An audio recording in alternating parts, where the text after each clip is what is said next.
This episode is brought to you by KPMG. At KPMG, innovation is the go-to state of mind. Their visionary thinkers and advanced technology help you see beyond the now, uncover new insights, and turn them into opportunities. KPMG can help you leverage the value of data and drive transformational outcomes through innovation. To explore their thinking, go to kpmg.us.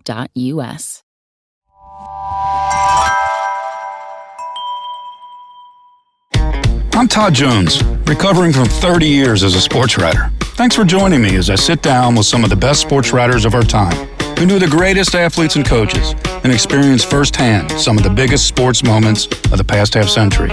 We'll share stories behind the stories, some we've only told each other.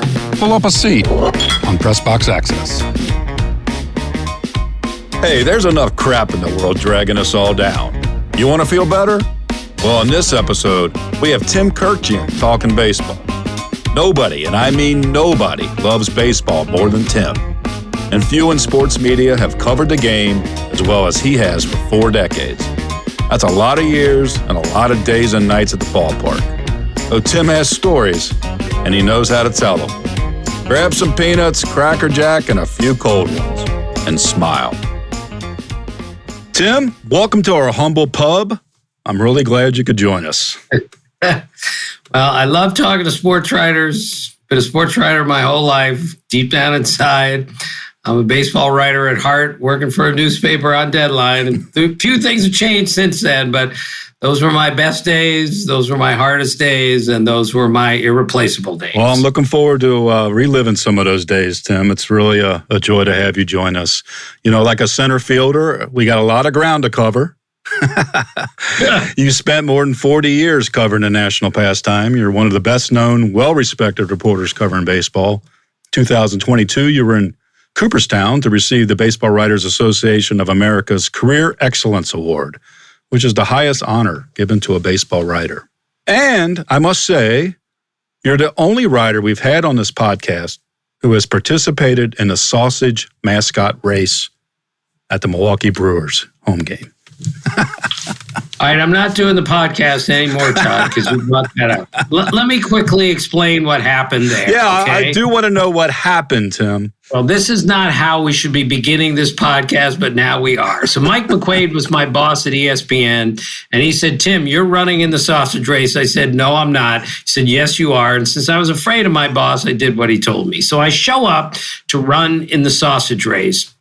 And I get to pick whatever costume I want, right, which is ridiculous. And I get in this costume. It's the hot dog costume, and it's like 6 times as big as me. I asked them if they had anything in a breakfast sausage, and they said, no, all of these are this big. And then the guy who's fitting me for the costume actually looks at me and says, you know, these costumes are built for bigger men, and you're not very big. Thanks so much. I wasn't sure about that at 5'5" and 140 pounds.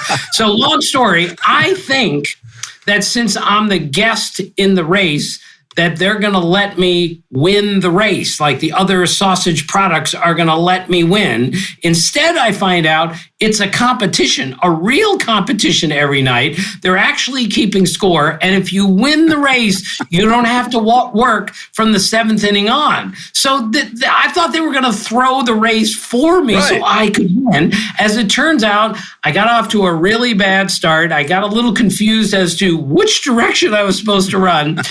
Needless to say, I finished way last in this. In fact, I did so poorly that a girl down the right field line had to yell at me, get off the field. The next inning is going to start any second. That's how slow I was. Todd, it was like a little guy running with a gigantic patio umbrella over his head in the middle of a hurricane while he was drunk. That's what it felt like for me. I was so embarrassed. And thank God I didn't put this down as an athletic competition. Otherwise, I would have jumped off the roof of Miller Park. That's how bad it was. And the 2 kickers to the whole thing, after the game, I'm still a working reporter. I have to go in and interview these guys, and they all knew that I ran in the race and I embarrassed myself. And one of the pitchers came up to me, Kyle Loesch, former Red, came up to me and announced in front of the whole clubhouse. He said, and here he is, the worst hot dog ever in the hot dog race. I went, oh my God. So I do my work in the clubhouse, and no lie, I go back to the compound at ESPN where there's always a post-game meal for everyone. Right. And of course, what are they serving at the post-game meal? They were serving bratwurst. just to remind me how terribly I did in that. So thanks very much for bringing up one of the most embarrassing nights of my life. And yet it was, I must say, it was hysterically funny. Well, I just like the fact that the game was nearly delayed by a meandering hot dog. Oh, it was so bad. It was so bad. And they asked me if I was interested in coming back and running again. The answer would be an emphatic no. Well, there you go. So the one and only, but hey, you know what, Tim? You did it. How many sports writers would have done that unless they were going to dress up as a giant beer? Right. You know? Well, so you did it. I appreciate that. And I think in all seriousness, your willingness to do that, to put on a giant hot dog suit and run around the field, it really does show a love for the game. And I do mean that, because your love for the game and is shown in how you've covered the game for all your life. It goes back to really your childhood, right? The love of baseball. Yeah. Oh, yeah. My dad, Todd, was a really good player. And baseball was the primary language spoken in my house growing up. This isn't something I just got interested in after college, okay? Right. This was with me my entire life. My dad taught us three boys how to play the game. He gave us a great feel for the game. He taught us to love the game. My two brothers, Andy and Matt, are in the Baseball Hall of Fame at Catholic University because of their baseball exploits. Again, my dad was a really good player. And my dad was also a PhD in mathematics, MIT undergrad. So he took that love of statistics and that love of baseball and merged them. Can't tell you how many times we would sit in between games we were playing, and my dad would show me the baseball encyclopedia and say, look at Ted Williams' 1946 season, or look at this. Stan Musial had more triples than strikeouts one season. Right. And this is stuff I learned when I was 8. And I'm still using this stuff today because my father gave me that love of the game and that feel for the game that I have never lost, because I've always been so fascinated by the sport. So unlike you, Todd, who got to go to the Super Bowl and the Masters and everything, I had a much more narrower focus. And I said, I love all the sports, but I need to cover baseball, and I've made a career out of it. And nothing could make me happier than that. Well, I think I can relate in that my love for sports writing began with baseball. I grew up in the Cincinnati area, the Big Red Machine. I was age 10 when they were rolling. And I used to play this dice game, APBA, the cards. And I would play entire seasons. And I would write out little game summaries after I would play a game. And I think that's where my love for sports writing began, with baseball. It's got to start there, right?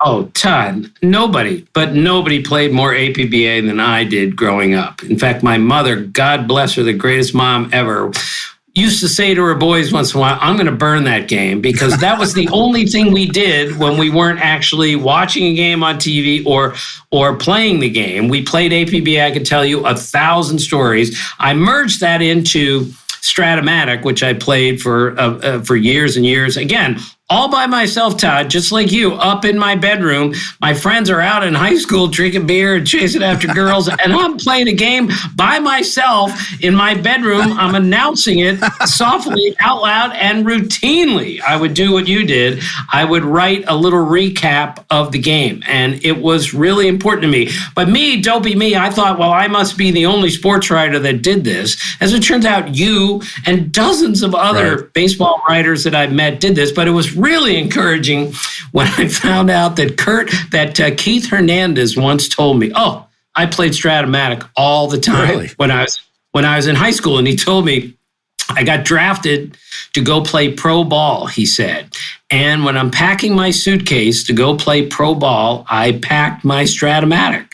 And he said his father came to him and said, Keith, you're a professional baseball player. You're not taking that game with you. And he said, but Dad, I'm halfway through the 1970 season. So It was so encouraging to see that others did this. In fact, I covered a game in Minneapolis once with John Miller, Hall of Fame broadcaster, was the play-by-play of the game that night. I was the beat guy covering the Orioles, and John was the play-by-play guy. So I accidentally left something in the press box, my notebook or something. He called me to say, I have your notebook. Come on upstairs and get it. When I go up to his room, it's like midnight. He has just called a major league game, and he's up there playing Stratomatic by himself. He loves the Blue Jays teams, and he would say, yeah, I'd love to put Dwayne Ward in the 8th and Tom Henke in the 9th. And I was just so struck. Here's a guy who's on his way to the Hall of Fame, is still playing Stratomatic after calling a major league game. So I love those games with all my heart. And every once in a while, Todd, I will run into an old-time player. And I will think, I know exactly what his 1970 APBA card looks like. He has no idea, but I know what he did in 70 because that guy had a 22-6, that really was impressive. A 7 was a single, a 14 was a walk, a 13 was a strikeout. We could go on and on about APBA. On and on. Yeah. One of my all-time favorite things when I was a kid. Well, that's where I started writing, and that's where you started writing, it sounds like. Exactly. And exactly. Actually, you went on. I mean, you grew up in Bethesda, Maryland, and you even went to a high school named after one of the most famous baseball players ever, Walter Johnson. And you write for the newspaper, The Pitch. Right. Yeah. I always thought there was some destiny involved here, that I went to a high school named after the greatest pitcher of all time. And you're right. I worked for the school paper, The Pitch. I did some work for the yearbook. It was called The Windup. I never quite understood, Todd. We were called the Spartans. We were the Walter Johnson Spartans, which I never quite understood. We should have been the Big Train or the cut fastball or the whatever. But yeah, I always thought that was like the coolest thing. And that's where I truly got my writing start, was at The Pitch. I was terrible, by the way, in high school. Oh my gosh. After one especially bad story, one of my gym teachers, Mr. Klein, came up to me and said, Tim, that might be the worst story I've ever read in the school paper. He said, I hope you're not planning on making this your life's work. And not only did I make it my life's work, I ended up going to Cooperstown with it. It was just an unbelievable journey that I went on. But, we have friends of ours, maybe you're this way, Todd, who were absolutely born to write. That was not me. I had to figure this out. Took a long time, but eventually I figured out how to do that without embarrassing myself. Well, you certainly did. It took you all the way to Cooperstown. And, to win the award, the old Spinks Award, as it used to be known, that's the highest honor you can get as a baseball writer, and it's so well-deserved. I'm thinking about those days of, trying to write early. And like you said, it was difficult. Baseball is a game of failure, too, right? You got to keep at it. 7 out of 10 failures, you're a pretty good hitter. And even in 1981, early in your career, 2 of your newspapers that you worked for both folded, the Washington Star and the Baltimore News American. So your career was off to kind of a shaky start there, right? My gosh, I had planned on working at the Washington Star my entire life. That was a great newspaper. It's in my hometown. I'm covering baseball. I'm doing all sorts of stuff. And then suddenly, out of the blue, the paper folded. That's it. So 2 days after it officially folded, I went to the News American and in Baltimore. And after 2 months there, 44 people got laid off. I was the first guy laid off because I was the last guy hired. So I lost 2 jobs in 2 months through no fault of my own. And then I got a call from the LA Times, not to offer me a job, unfortunately, but they were doing a story about the demise of the newspaper business. A writer calls me to ask me, because he said, we noticed that you lost 2 jobs in 2 months. So I jokingly said something stupid like, look, if I go to another newspaper and it folds, I'm just going to join the circus. And that quote ended up on the front page of the LA Times. It was a good quote. I mean, come on. I guess it was because they used it. But yeah, I got off to a rocky start in the newspaper business. But again, those days, Todd, were the greatest days of my whole life, being a young writer, trying to learn the ins and outs of the newspaper business. And then when I became a beat writer, which I was for 10 years, that was the greatest exercise ever to learn how to work. I mean, it taught me how to write quickly, how to write on deadline. It taught me how to talk to people. It taught me how to find a story and then what to do with that story. So I think back about what I do on TV now. I'm always a writer first, but anything I do on the radio, on TV, on podcasts is because the beat writer days taught me how to do all of it. If I'd started another way, it was just like a TV guy, and then at age 40, I became a beat guy, I'm not sure it would have been as easy. I think I started in the perfect place. I've said it before.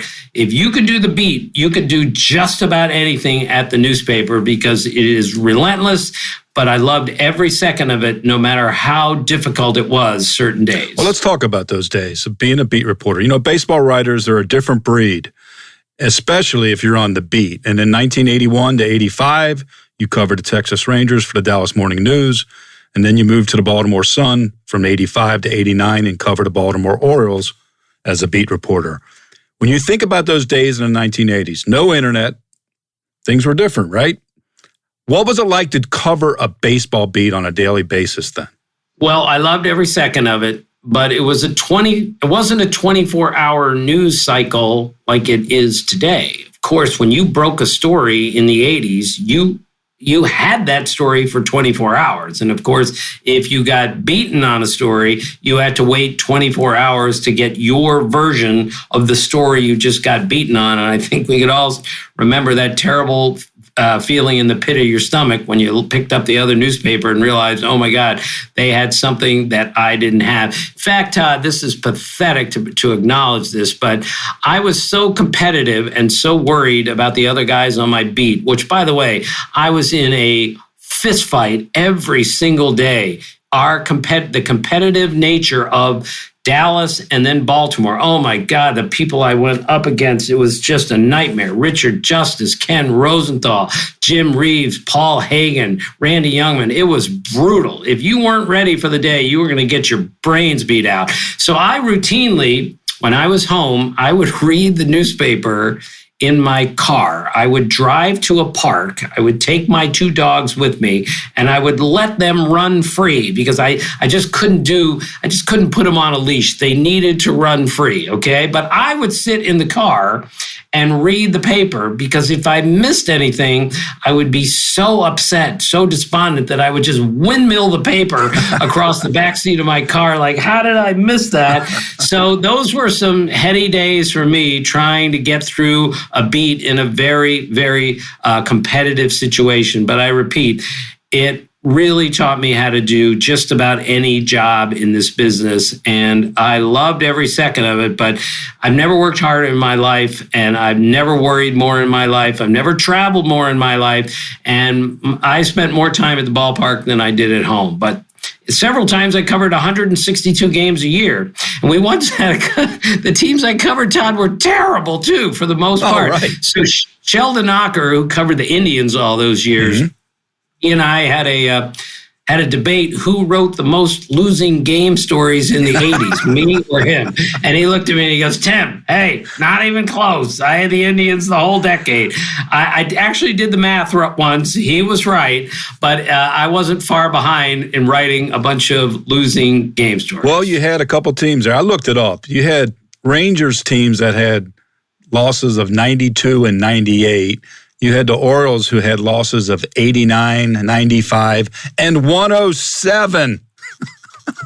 Todd, the 107 season, as you remember, they started out losing their first 21 games. Right, 1988. Right. The record was 0-14.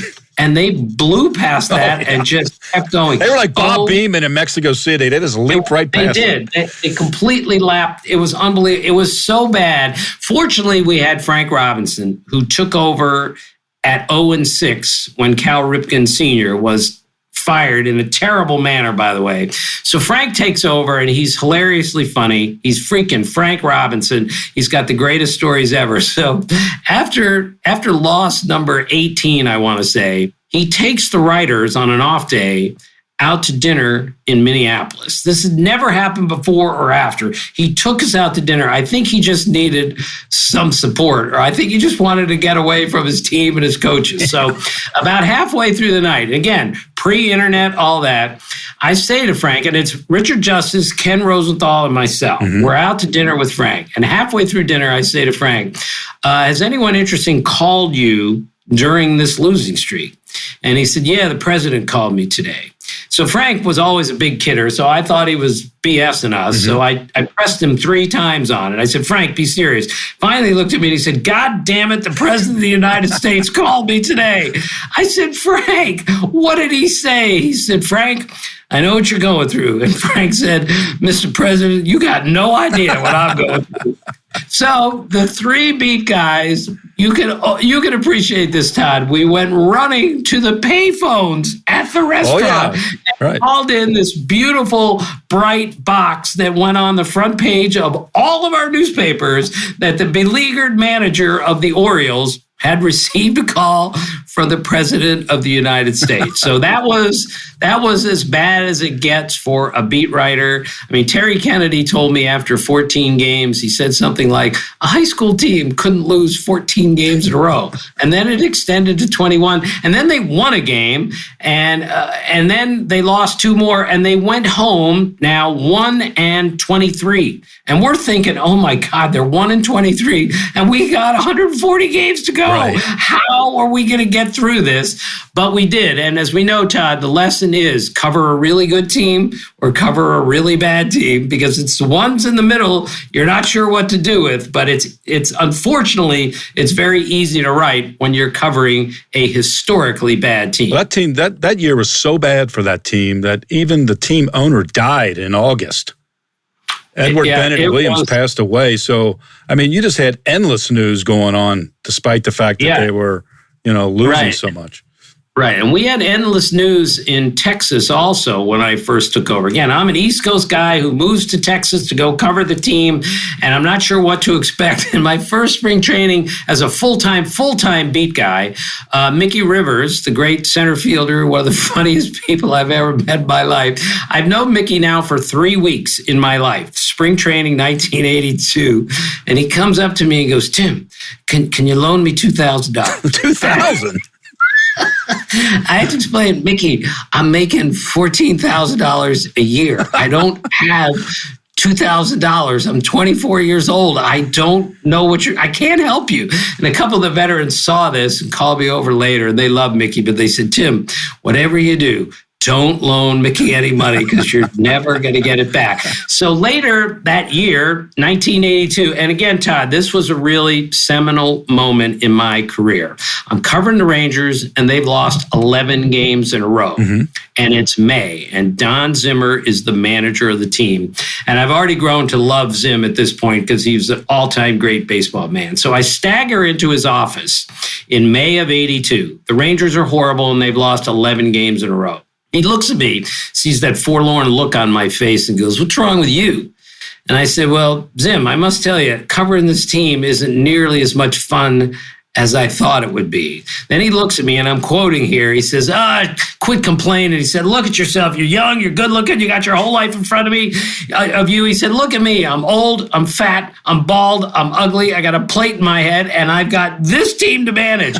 I'm the one with all the worries. So quit complaining and recognize how lucky you are at your age to be covering Major League Baseball every day. And as always, Zim was right. It was a great lesson for me to not worry about the team I was covering, just do the job, because you're covering a big league team. It doesn't matter if they're good or bad. You are one of the privileged ones that gets this opportunity. Right. You mentioned like racing to the payphone. It was like you had to keep change in your pocket. Right? There was like little tricks you had. Do you remember back on some of the things that you would do to make sure that you were on top of things? Of course. I used to keep a bag full of dimes in my computer bag because just in case the only phone I could get to was a payphone. Because sometimes, you remember, Todd, the team would put a phone right next to you. But if the other beat guy from the other team is sitting right next to you and you need to make a private call, you don't want to be here, you got to go find a payphone somewhere. And, we all did this for a living. We found a payphone or a quiet place. And even in the cell phone era, this is changing the subject a bit. I was out with some friends, I want to say maybe 15 years ago. And I needed to reach Tony Gwynn. Mm-hmm. And I had called him earlier in the day, and he didn't call me back, which was very unlike Tony Gwynn. But I got to have Tony Gwynn for this story. So I take my notebook with me out to dinner just in case he calls back. And of course, he calls right in the middle of dinner. So I leave the table and I go into the quietest place in the restaurant, which is the bathroom. I close the stall door and I'm literally sitting on the toilet and I'm talking to the greatest hitter since Ted Williams about a story that I'm writing. One of my buddies from dinner wanders in. He hears me talking on the phone in a closed stall. I get back to dinner and he says, "Who were you talking to?" I said, "Well, that was Tony Gwynn." He said, "You interviewed Tony Gwynn in a bathroom stall? What's wrong with you?" That's why I didn't have any other choice. It's the only time I could get him. And recently, like 2 years ago, this is terrible. I tried to reach Ken Griffey Jr. for a Willie Mays story that I was writing for ESPN.com. And sorry, you can't write a Willie Mays profile without talking to Ken Griffey Jr. because he was supposed to be the closest thing to the next Willie Mays. So I couldn't find him. Finally, he called me back. And I'm with my daughter, who has just gotten into the back seat of the car with her infant son, my grandson, and she has just begun the breastfeeding process to feed my grandson when Ken Griffey Jr. calls. It was not ideal by any means, but I get one shot at this guy and I'm not missing it. I looked at my daughter and I said, "I need to take this call." And fortunately, I told Junior, I said, "Junior, look, thanks for calling back. This might get a little dicey. My daughter's in the backseat breastfeeding her son, but we're doing this interview anyway." He laughed his ass off. He thought that was the greatest thing ever. And I've interviewed him dozens of times. I promise you, Todd, that was the best interview I've ever done with him. A, because it was about Willie Mays, but B, I think he recognized the precarious position I was in and how he helped me pull that off. Well, I think he also recognized the due diligence, right? The work ethic. Because let's face it, if you're going to do this baseball beat and you're going to do it day after day after day, you've got to A, love it, and you got to B, work it. Look, that's the common denominator of every great baseball writer I've ever met. They have a relentless work ethic because they have to. Dan Shaughnessy was my mentor at the Washington Star. I watched him as our primary baseball guy, and I said, that's what I want to be. I'll never be that good, but that's what I want to be. Then I met Peter Gammons, who was completely out of his mind, and I mean that in the best possible way. He is the greatest baseball writer of all time. He taught all of us how to write a game story, how to do a Sunday notes column, how to do a regular notes column daily. He taught us how to do running. He taught us all of that. The only Peter story, talk about work ethic. I'm covering the Rangers. They're my team. It's my beat. No one is supposed to know more about my beat in 1984 than me. But I know the Rangers are making a trade. But I can't figure out what it is. I can smell it, I can feel it, but I can't figure out who's going where. And I called Peter, who's the beat guy for the Red Sox. And I said, "Peter, look, something's going on with the Rangers. I can't figure this out. I just needed to talk to someone." And he said, "Oh, you guys are getting Cliff Johnson later this afternoon." And 2 hours later, the Rangers got Cliff Johnson from the Blue Jays. And I'm thinking, oh my God, the beat guy for the Red Sox knows more than I do about my team. That's where I learned what work ethic is all about, watching our greatest beat writers in baseball do their job. And Peter Gammon certainly was the one I watched the most.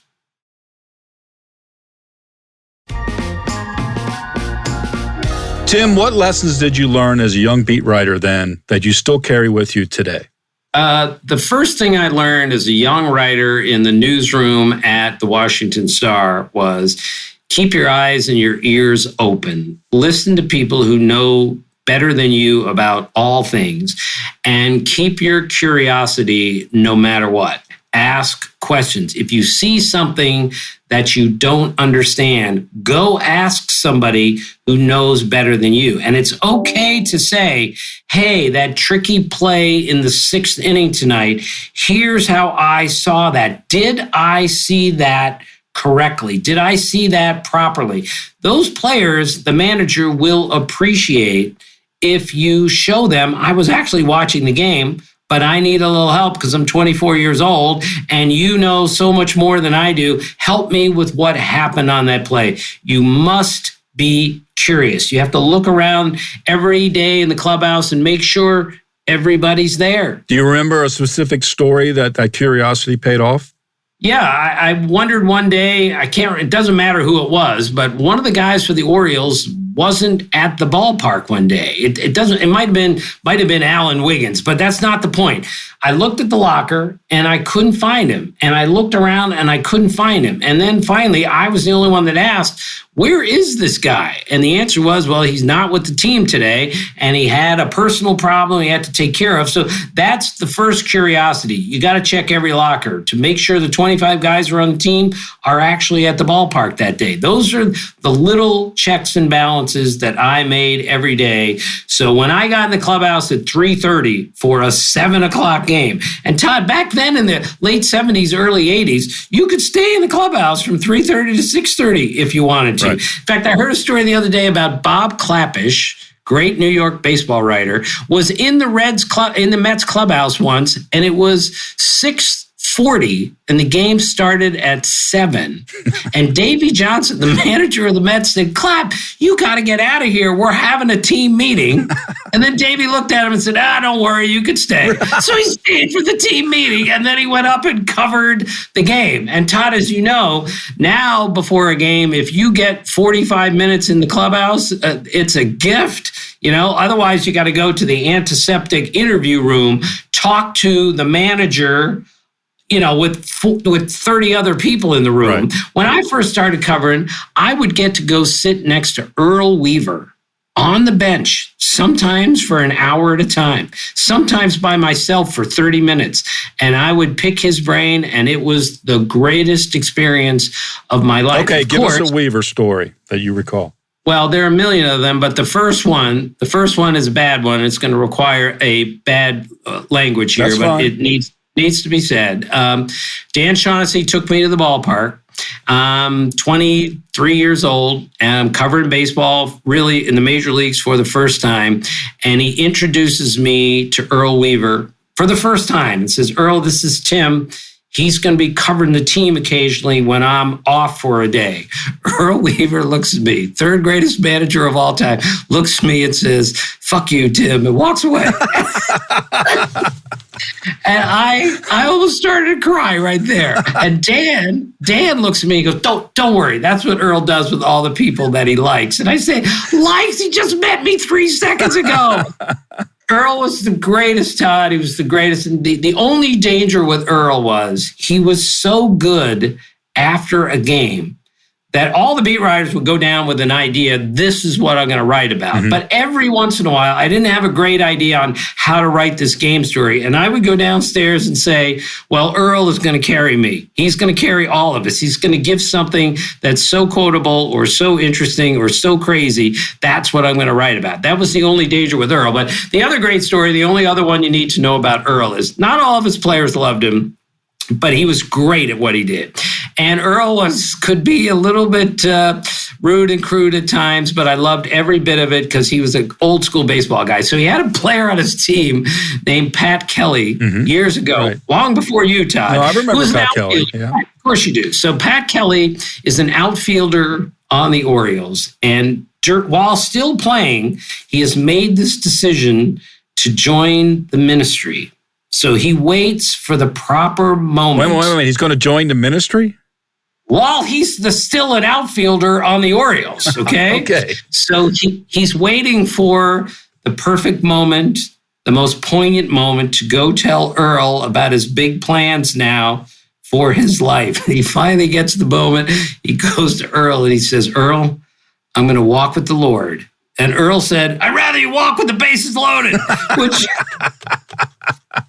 classic Earl. Somebody opens their heart to him and he only cares about, are we going to score a run on a walk? That was Earl. I have a million Earl stories. It would cover the rest of the podcast for 2 days. That's how enjoyable it was. But again, he taught me so much about the game, stuff that I remember and that I use to this day. Well, that's the type of access that played into learning about covering your beat, right? And again, I feel for the people who don't have that type of access now and are just like joining a beat at a young age. But when you're young and you're around a clubhouse and you got guys willing to talk to you and teach you about the game, you just become a better reporter, which is ultimately better for the fans. Absolutely. We're the eyes and ears of the fans at home, and I took that responsibility very seriously. And again, Todd, you know this, but you go into a clubhouse today, and I'm not being critical because I really do enjoy talking to the players today, but they're not standing at their locker like they did, 42 years ago when I first started, okay? They have a lunchroom. They have a private room to go to. They have no obligation to be sitting at their locker. Back when I covered the Rangers and the Orioles, they had nowhere to go. They were sitting at their locker. There's Buddy Bell. There's Larry Parrish. There's Charlie Huff. I had a pick of the litter every single day. Same with the Orioles. There's Cal Ripken. There's Eddie Murray. So those things have really changed. And I think, it has hurt the reader, hurt the viewer, because we just don't get as much time with these guys as we used to. You mentioned Ripken, and I wanted to ask you specifically about Cal Ripken Jr. Now, here is a guy that you didn't have to check his locker. He was there every day, day after day after day, obviously famous for the streak. What was he like to cover as a beat guy? And then later at your time at Sports Illustrated, you would come in. So you had a working relationship with him, like a foundational relationship. What was it like to cover a famous guy like Ripken? Well, I loved every second of it.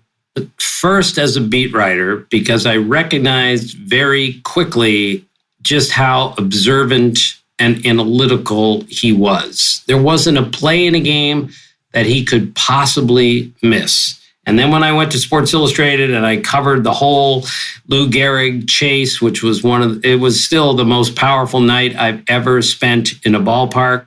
Cal Ripken just showed baseball, this is how you're supposed to conduct yourself. But if I may, Todd, this is very self-serving. I accidentally ended up in a basketball game with him. And I ended up playing a bunch of basketball with him in the offseason, which is a raging conflict of interest. I shouldn't have done it. You're not supposed to socialize with guys who you are covering on the beat, but it seemed okay because it was an athletic competition. But let me just show you how much I learned about him, the baseball player, by playing basketball with him. We're playing in the dingy, dinky little gym. There are only 10 of us, so it's 5-on-5. If you lose the game, you get to play the next game. In other words, there's no pressure. You don't have to sit if you lose. Right. Everyone will do whatever it takes to not sit in a pickup game. So it's 14-14, the game straight to 15. And Ripken literally calls a timeout in the smallest pickup game ever, calls his team over to the side to try to formulate a plan where they're going to score the final bucket and win. Well, they miss the shot. We get the rebound. We score. And he is furious that he lost a pickup game in the dingiest, dinkiest little gym in a really low-level pickup game. The other thing I learned from him is he occasionally loved to we were on opposite teams, he would occasionally love to pick me up at one end line and guard me face to face all the way down the court. Full court pressure, huh? Full court press in the smallest pickup game ever. He's a foot taller than me, weighs 100 pounds more than I do, and he enjoyed seeing if he could stay in front of the dinky little sports writer down the court. Could he? I was a little too small for him. Now, once I got to the rim, he would swat it into the third row. But the point is, finally, I just looked at him and I said, would you please just leave me alone? Would you please stop trying for 1 second? And he said, no. And that's who he was. That's who he still is. If there's a competition We're going to play it correctly, and my team's going to win. Joe Ursulak, former player, covering with the Orioles, told me not too long ago that in retirement, way into retirement, he played Ripken in ping pong. And I didn't know that Joe Ursulak was like a 3-state champion in high school. And he beat Ripken in ping pong 24 games in a row. And he said he would not leave my house until he won. 24 games. He won the 25th game at 2 o'clock in the morning, and then he went home. Todd, as you know, it's common denominator of every great athlete we've ever met, whether it's Michael Jordan, Tiger Woods, Wayne Gretzky, they're all the same. We're going to play, and I'm going to win. You mentioned the night he broke the streak, and some of the writers that we've interviewed, a couple of them have mentioned that night also. And they said it was a little weird because you knew it was going to happen, right? Like it wasn't something like a guy hits a home run, you don't know when it's going to happen. Like, you know he's going to walk out onto the field and it's going to break the record. And still, it had the impact that it had on you. Why? Well, because it was a story that was way more than a baseball story. It was a story about commitment and loyalty and discipline and neighborhood. And that's what Cal Ripken represented well beyond baseball greatness. So my buddy Bob Elliott, who's from Toronto, one of my dear friends in the world, he comes down and shows up on the morning of 21-31. And he doesn't know Ripken particularly well. So he hasn't been a part of all the buildup that led to the morning of 21-31. He looks at me before the game starts, just like you said. He says, Tim, I don't get it. I don't see it. I don't feel it. I don't get it. What is the big deal? He's going to run out and break the record. I said, Bob, I don't know what's going to happen, but I promise you, once that banner comes down from the warehouse in right field, something's going to happen, and I don't even know what it is. So the banner comes down. Bobby Bonilla and Rafael Palmeiro push Ripken out on the field, and he makes this unforgettable 22-minute run around the stadium.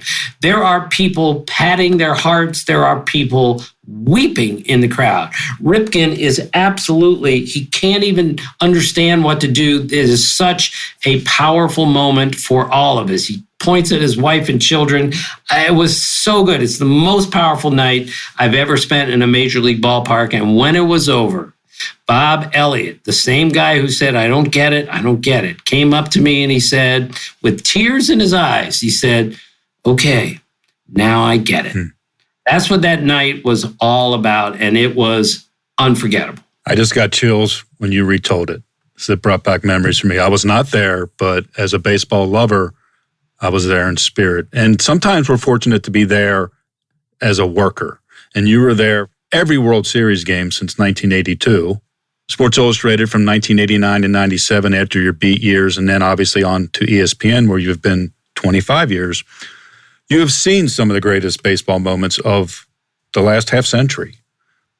What else stands out? Moments that when you think about it, and I'm thinking about it through the prism of working in that moment, maybe as a writer on Deadline or doing a analysis at the game. What moments hit you because of the way they tied to your work? Well, the 91 Game 7 of the World Series was the one moment that I'll never forget as far as tying work to where I was. I'm sitting in the upper deck next to Steve Rushin, who's an absolute freaking genius. Yeah, the smartest. Great lyrical writer, for Sports Illustrated. And funniest person I've ever met, and I'm sorry, the single greatest writer in the world as far as I'm concerned. And I'm sitting next to him at the Metrodome. And this is Game 7. Twins are hosting the Atlanta Braves. Right. And remember, this was both teams had finished in last place the year before, and now they're in Game 7 of the World Series, and the first 6 games had been spectacularly good. And now we're watching Jack Morris end up throwing a 1-0 shutout in 10 innings. Right. And my story, and I'm sitting right next to Steve Rushin, and he is yelling at me over what we're watching. And the Metrodome is so loud, I can't even hear him. I'm trying to work, and I can't even hear my buddy next to me. So we decide afterwards that he's going to write the game story because no one wrote a better game story than Steve Rushin. So I'm writing the sidebar on Jack Morris's 10-inning shutout in Game 7 of the World Series. As we know, Todd, that would never happen today. It will probably never happen. It wouldn't even happen in May. Right. So after the game, I go down and I talk to all the Twins, and Randy Bush, one of my favorites on the Twins. I said, well, what about that? Because Tom Kelly came to get Jack Morris in the 9th inning of that game to take him out. And Jack Morris talked him out of it. And Randy Bush told me after the game, he said, if he had taken Jack Morris out of that game, it would have been the first time in Major League history that a player ever killed his manager on the mound, because Jack Morris was not coming out of that game. And of course, he finished it. So all these people, I understand, who look at Jack Morris's career numbers and say, he's not a Hall of Famer. I get it. I know what you're saying. I voted for him every year as eligible. They needed to be there that night at the Metrodome to watch a guy in a nothing game saying, I'm not coming out after 7. I'm not coming out after 9. This is my game, and I'm going to finish it. And damned if he didn't. What a performance. I mean, it's an amazing thing to think about even now, like all these years later, that a guy willed himself to that type of performance. Right. Saw it many times from him. That was the ultimate for him. Well, sometimes you're at a great moment, and I think about, like, say, the 2016 World Series. It's Game 7 in Cleveland. Cubs, Indians. At the time, they were called the Indians. I'm sitting there on deadline, 5 minutes to go, and they rolled a tarp out onto the field. 5 minutes before my deadline, and I'm thinking, you've got to be shitting me. So sometimes the greatest moments aren't so great if you're working the game, right? Right. And Todd, I think, and I may be overstating here, but I think you could make a case that in some ways that was the biggest night in Major League history. More people, of course, watched that game than any game in Major League history. I'm not suggesting it was bigger in a way than Yankees Pirates in 1960 Game 7, but this is a team that hadn't won since 1948. And another team that hadn't won since 1908. Right. We had 6 sensational games leading to Game 7. The weather in Cleveland that night was so perfect.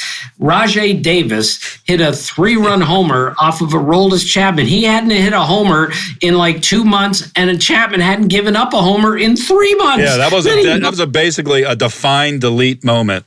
Define those paragraphs and get rid of them. And this is where I am slapping my forehead like 10 times during a game. How can this happen?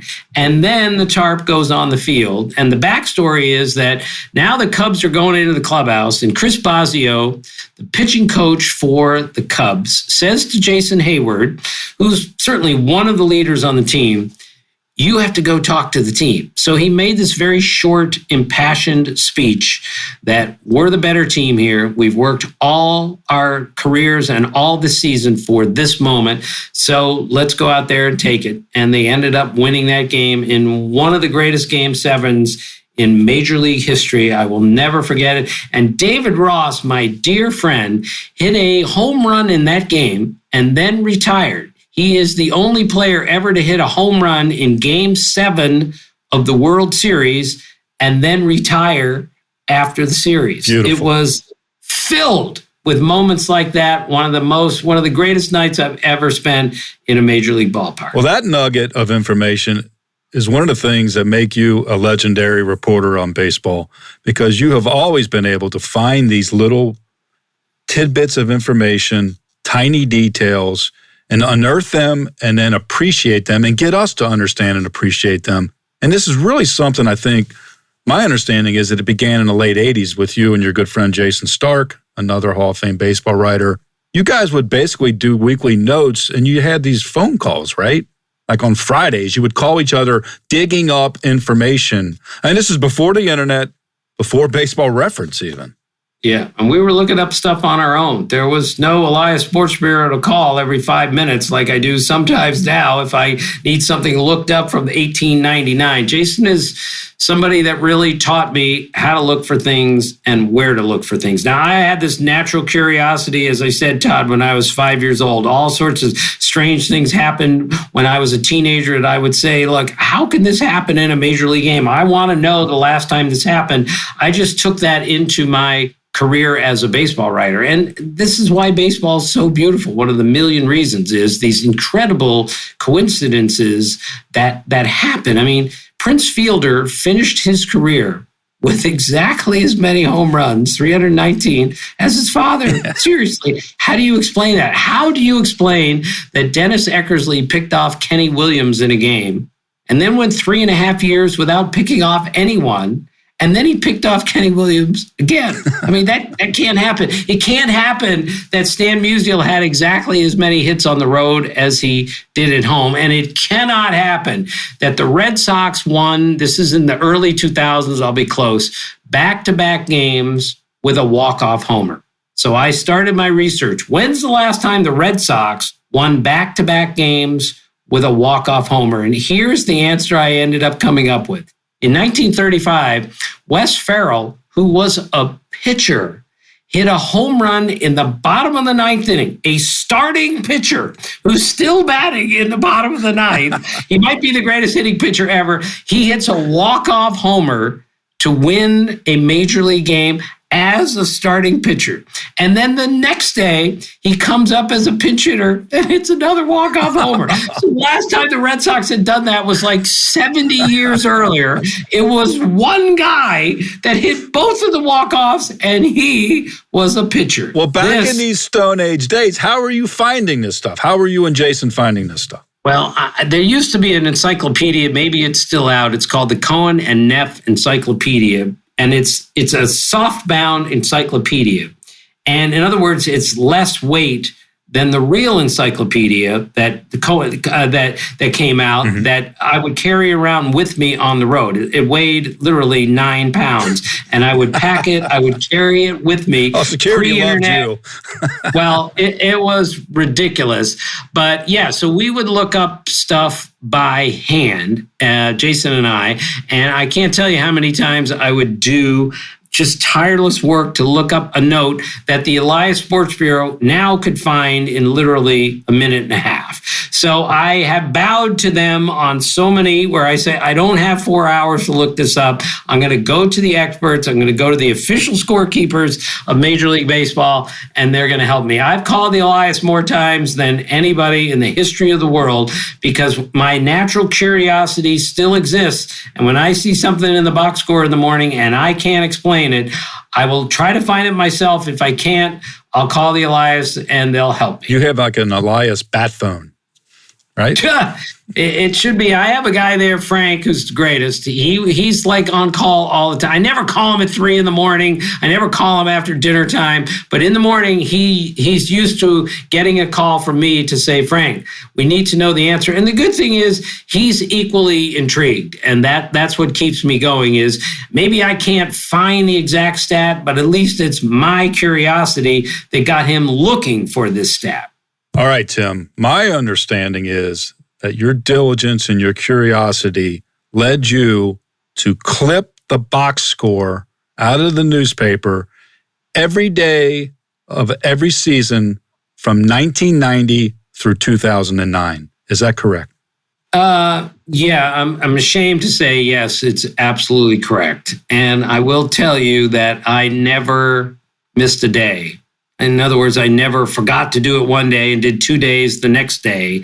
Every day, without missing a day for 20 years, which I think we can all agree is way more impressive than any streak by Cal Ripken Jr. So I did this, Todd, because I became a national baseball writer in 1990 at Sports Illustrated. I'm no longer the beat guy, right, and I only have to truly worry about the Orioles statistics. I got to know everyone. So by cutting out every box score every day, when I would take a trip from D.C., my home, to San Diego, and I'm going to see the Padres, and I haven't seen them in a month and a half, I can look at every box score that they played. Now I know kind of how they're using their bullpen. I know what they're doing in the platoon and right field. It was absolutely imperative for me to do that. I took it, of course, way too far. I estimated that I wasted 35 days of my life in the time it took me to get the box scores, cut them out, tape them in my notebook like I was 8 years old. And one night, and this is so pathetic, you're going to hang up when you hear this, 11:45 at night, I have forgotten to do my day-by-day book, my box score book, and I am in absolute horror that this has happened. I jump out of bed. My wife looks at me like, I know where you're going. I go into my office, clip out my box scores, tape them in the book, go back to bed, and she looks at me like, how could I have married such an unfathomable geek? That's what it was like when I cut out all the box scores, and I only quit because, as you know, Todd, the newspaper industry was dying at that point. I could only get 5 box scores, maybe 6 in my East Coast newspaper, and it took me way too much time running down the ones from the next day's paper. It was terrible. I should have quit, by the way, because I used to put all my notebooks up on the shelf in my closet above all my clothes. And I got home from a trip once, and the weight of my box score books had collapsed the shelf. Oh, come on. And all of my suits and clothes are on the ground when I get home, covered with plaster. And, it's hard to find a 38 short on the rack, by the way. And here are all my clothes on the ground, covered with plaster, with Wade Boggs's, 3 for 5 and every other box score strewn among them. That should have been a reminder that I have to stop doing this. But 2 years later, I finally stopped, and I don't want to be corny about this. When I didn't have my box score with me, that first year, occasionally I'd look around and I really missed it. And you missed it. That's how it worked. Do you still have those books? I have some of them. Again, I'm not going to collapse another closet here in my office, but I have several of them. But now that I have the internet, I can go back and check, that game that the Orioles played on October 1st, 1987, and I can find it quicker than it would take basically going through all my box score books and looking at a hard copy. Well, Jason has said that they're like the Dead Sea Scrolls of baseball. Well, it's okay, Todd. It worked for me, and we all know on the beat. And when you're covering baseball, whatever works for you, you stay with it. Well, it certainly did work for you. And when you think about it, data, stats, data analysis now has grown. It's just another way to appreciate the game. But really, it also gets back to the characters who play the game. It's the people and the moments that you witness. That's what ties it all together. And do you have a favorite all-time character, a favorite go-to guy in terms of just talking baseball? Well, Cal Ripken is probably that guy, but a very close number 2 is Tony Gwynn. When you go talk to Tony Gwynn, it would be like the conversation, Todd, that you and I are having. It's a conversation. It's not a question and answer period. It's Tony and I bouncing things back and forth. I can't even begin to tell you how many times I sat with him and I learned so much just talking to him. For instance, he told me in 1994, the year he hit .394, that he used one bat the entire season. Really? Now, he only kept it out for, hard-throwing left-handers who might get the ball in on him, someone like Jeff Facero, but that was very few and far between.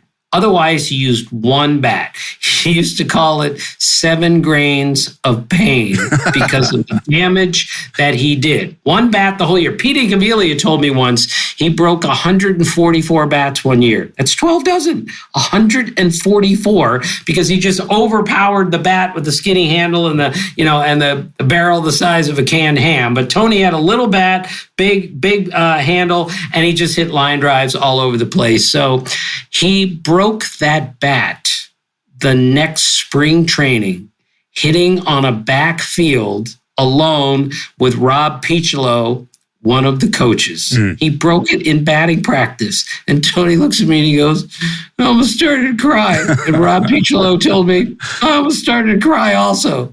That's how good Tony Gwynn was. And that's one of a million stories I could tell you about him. He was just the guy I wanted to sit down and talk to more than anyone because he was a character, but because his baseball IQ was probably the highest of anyone I've ever covered in my 42 years. Well, I do remember I was fortunate when I was working in Cincinnati and the Padres came into town and I sat with Tony at Old Riverfront Stadium and had a one-on-one. And I remember looking back on it now, again, with the time and perspective to think about this and thinking, I'm this geek who was playing, dice baseball games as a kid.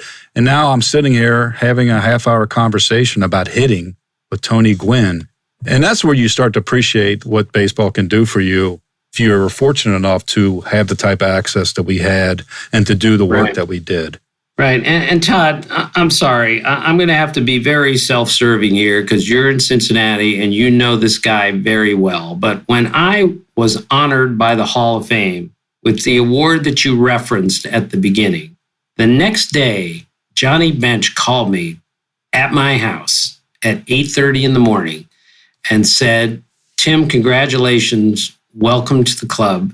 You're one of us now. Let's be clear, Todd. I'm not one of them. I'm not in that club. They're the players. I'm the writers. I'm a writer. I'm way over here. But still, the greatest catcher of all time called me to congratulate me. And then his voice got very soft. And he said to me very poignantly, he said, Tim, it's moments like this that take you back to Little League. And I was just about ready to cry again. And he said, and let's face it, Tim, you could still fit into a Little League uniform. Well, then I think last July when you were in Cooperstown, after you gave your speech, right, at the hotel, Bench approached you. Tell us what happened. Yes. Oh, God, Todd, most powerful professional moment of my career. I make my speech. Thank God I didn't butcher it. I got through it. It was so difficult. I was so scared. We get back to the Otesaga, and Johnny Bench comes up to me, gives me one of these and says, come with me. We go out on the back porch of on the veranda of the Otesaga Hotel, overlooking the most majestic lake you can possibly see. And he says to me, I want you to sit down next to me. And he said, I want you to look at that lake. I don't want you to say a word for 1 minute. I want you to think about where you are, how you got here, and who helped get you here. So I sat next to the greatest catcher of all time, just the two of us. And I looked at that lake for 1 minute and I teared up again because this is what Johnny Bench does for all the first-time Hall of Fame players. He takes them out there so they can understand where they are and how they got here. This time he did it for a baseball writer. And I can't even begin to tell you how powerful that was for me. Well, what a special moment. Again, chills just thinking about that. And really, this podcast with talking to writers about the moments like that they experienced through their careers, this is my chance to sit by a lake and talk to Hall of Famers such as yourself, Tim. And I really appreciate your time. And I just appreciate your enthusiasm for the love of the game and the work that you've provided fans all these years. You're a real inspiration and one of the most respected and great guys in the business. Well, thank you so much for having me, Todd. And again, I am here because I love the game. This isn't any sort of great talent or anything else. It's a love for the game that has carried me this far. And I hope it carries me for many more years because I just love to be at the ballpark after all this time. Rock on, Tim. Thank you. Thanks for listening to Press Box Access. You can find us here with a new episode every other Wednesday. If you enjoyed this episode, please be sure to subscribe and follow us on Apple Podcasts or on your favorite podcast app. We'd love for you to review us. 5 stars would be nice. Follow us on social media. Drop us an email at pressboxaccess@gmail.com. And be sure to spread the word. Everyone is welcome here. This has been a production of Evergreen Podcast. A special thank you to executive producers Michael D'Aloia and Gerardo Orlando, producer Bill Huffman, and our audio engineer Nathan Corson. I'm your host, Todd Jones. It's closing time. Rock on.